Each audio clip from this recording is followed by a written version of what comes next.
Good evening and salutations, my GH fans. Well, I guess my theory is wrong. So, let's start off with the biggest, in my opinion, the best scene.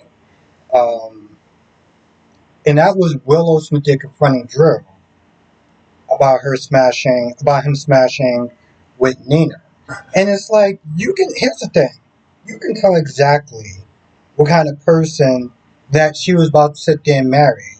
Because she asked a very simple question and he stood there and act like he didn't understand the question. Then he kept sitting there trying to dumb everything down and she just ripped right into him, right? The majority of the stuff that she was sitting there saying was 100% correct. You know, my issue was when she sat there and said that you destroyed my marriage. I was like, whoa, whoa, whoa, whoa, whoa. Listen, don't get me wrong. He definitely did his share 50% of destroying your marriage. But he made a choice. And hell, even after the first kiss, which I'm going to be honest, I would have probably wound up just kicking her out the goddamn house.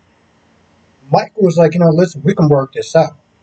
And you decided to just say, F my marriage, and decided to go full blown cheating on her. So we're not going to act like you didn't destroy you didn't help further destroy your own marriage. That's what we're not going to do.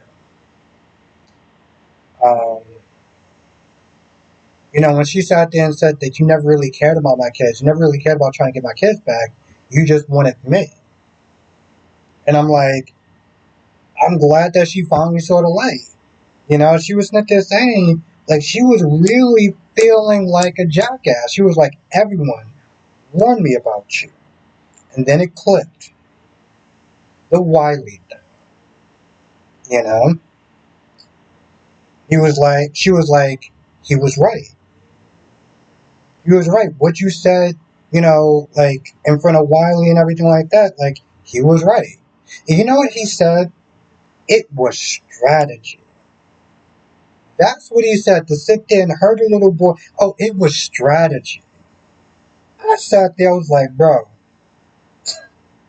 I can't even, like, honestly tell you the truth, as a father, as somebody who has a child, to even sit there and cross that line, and for him to justify by saying it was strategy. I was like, bro, your scumbaggery is on an entire new level. But like I said, she ripped into him and walked out. Right? Nina sat there and stopped Drew from pursuing her.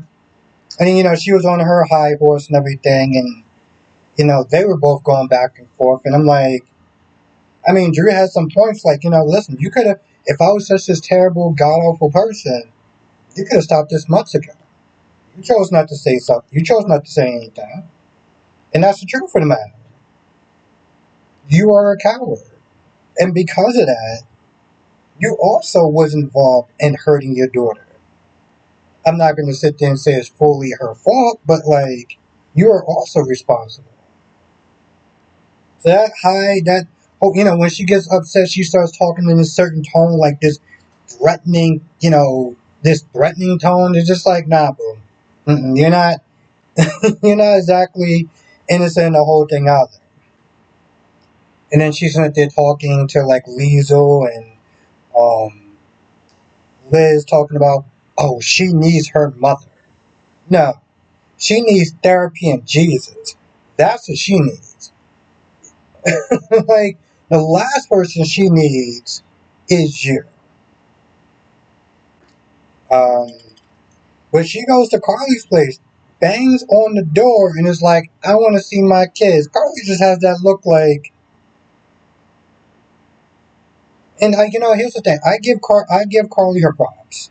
I give Carly her props because when Wiley was sitting there asking, he was upset about Willow marrying Drew and everything like that, and I don't know. I guess maybe thinking that like she abandoned him and she doesn't love him or whatever.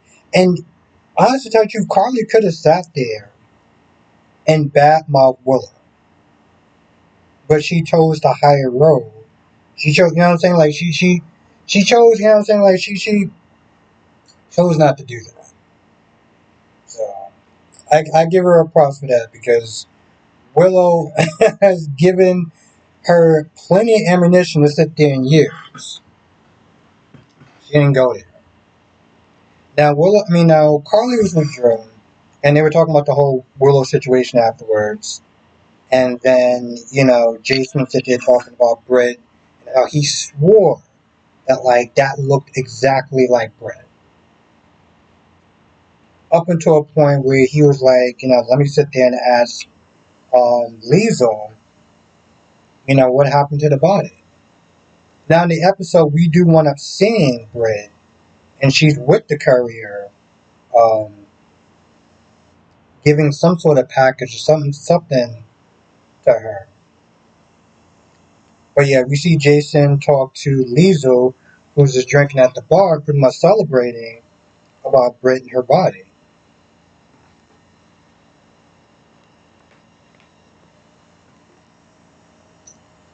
The conversation with Jack and Jocelyn pretty much is just that they're telling her to not catch feelings for Vaughn, which obviously that's just not going to happen because it's just not going to happen. She's going to want to catch him feelings for him. Let's see what else.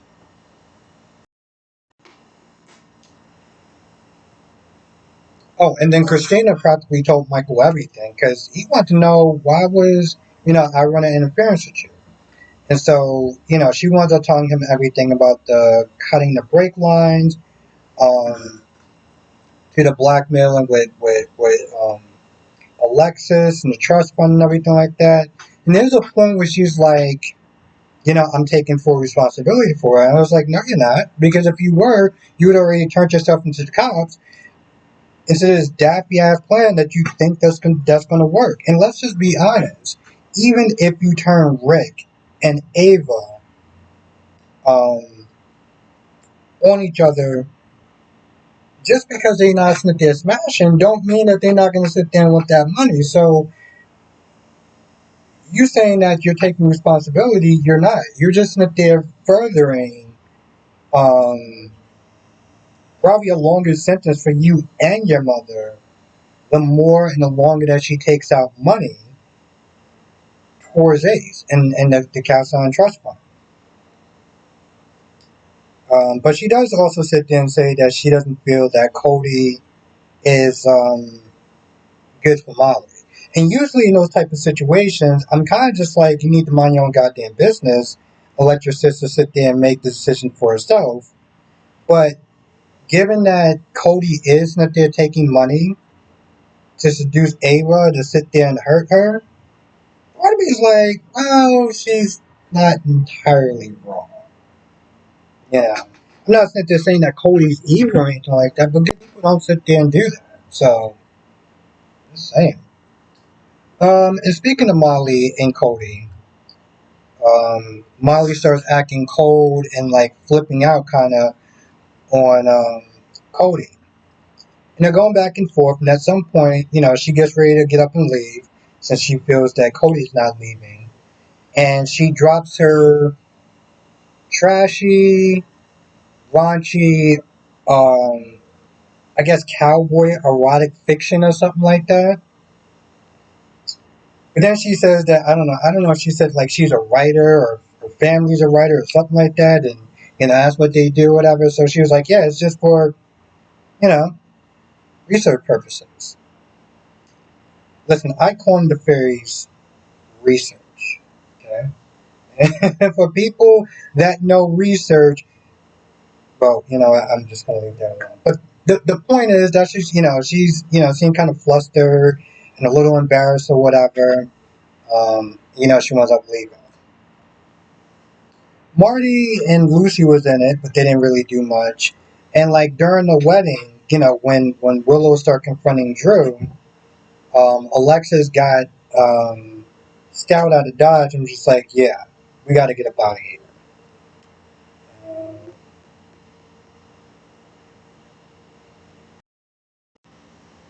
Anyway, also Michael found out about the Redding and Willow knowing the truth and everything.